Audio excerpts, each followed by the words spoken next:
terrorists will often rehearse a pending attack, sometimes several times, to ensure their operation will run smoothly. The run-through may include putting their operatives in position, monitoring police radios, and measuring emergency response times by area police and firefighters. If you witness any activity in which danger seems imminent, call 911 immediately. Deployment. During the deployment phase, terrorists are arranging their assets, getting into position, or are in the midst of an attack.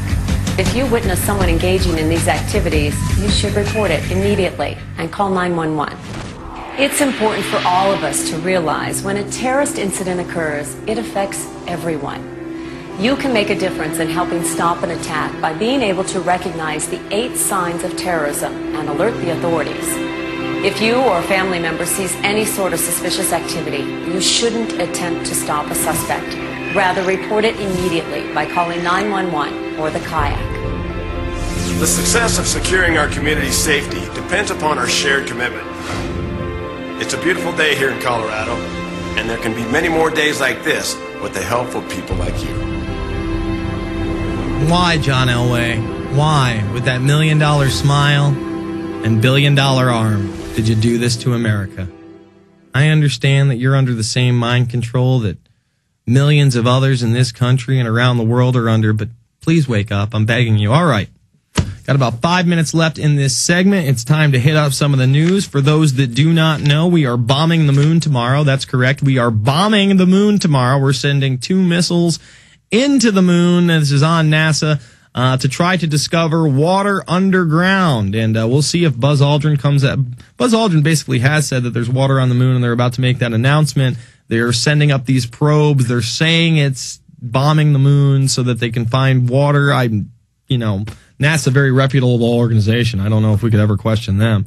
I wanted to touch on this article here out of Newsweek, a worldwide woe. Internet addiction sounds like a punchline, but it ruined my brother's life. I actually sent you that, guys. Can you pull up that article? That's the one Newsweek article there that I actually, because I had to do this. They're trying to demonize the internet in order to bring in more surveillance, more police state type measures. And they have this picture of like this upstanding like business guy. And then the next picture is him like walking down train tracks at like 300 pounds more after the internet ruined his life. We just got to regulate it. If we don't regulate the internet, all these business types are going to be fat loners walking down a train track ready to commit terror.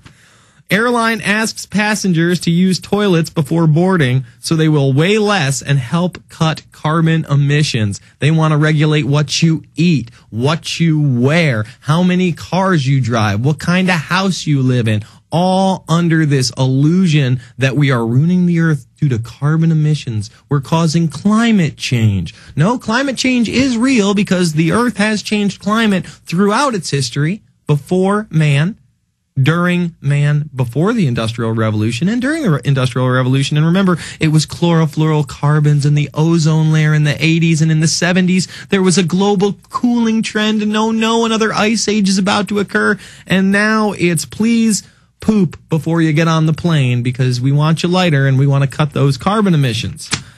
Unbelievable. But again, the headlines. I wanted to talk briefly about this guy out of, what state is this? This is out of Newsday, out on Long Island in Suffolk County.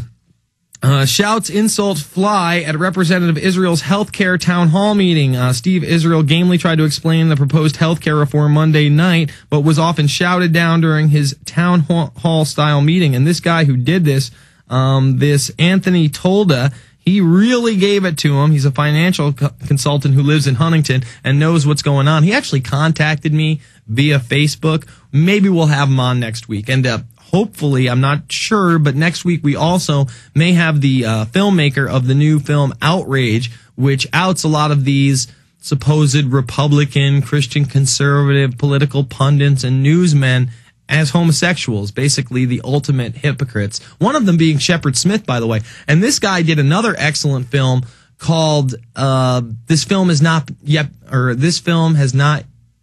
Been Rated. I hope I got that right. This film has not been rated. And it's just one of the greatest documentaries of all time. I love the movie. I actually got the chance to sit down with the producer of that film about 2 or 3 years ago in Los Angeles and have breakfast with him. And I really I loved what he had to say, and we talked about fair use and just getting these projects done and out there, and I'm very happy to see that Mr. Kirby, the director and writer of these projects, was able to get his latest film on HBO, and I'm looking forward to not only seeing that film, but having him on as a guest next week. Sabellis, Americans must get swine flu vaccination. The head of Health and Human Services, Kathleen Sabellis, two-time Bilderberger in the past 2 years, is out there propagating the widespread inoculation against the surging swine flu threat. And she was all over the TV yesterday. Kids have no immunity to the flu. Children are greater carriers of bugs and viruses. Look out, the world is ending! Let's see.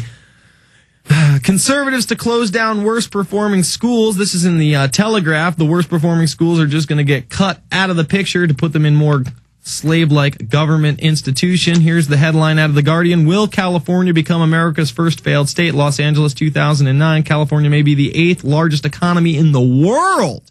In the world. But its state government is issuing IOUs. Unemployment is its highest in 70 years, and teachers are on hunger strikes. So what has gone so catastrophically wrong? I'm really tongue-tied today. Patients without medical insurance wait for treatment in a forum. A music arena in Inglewood, Los Angeles. The 1,500 free places were filled by 4 a.m. Just unbelievable. We'll try to get through this stacker in the final segment of the Info Warrior coming up next. You are listening live to this special Thursday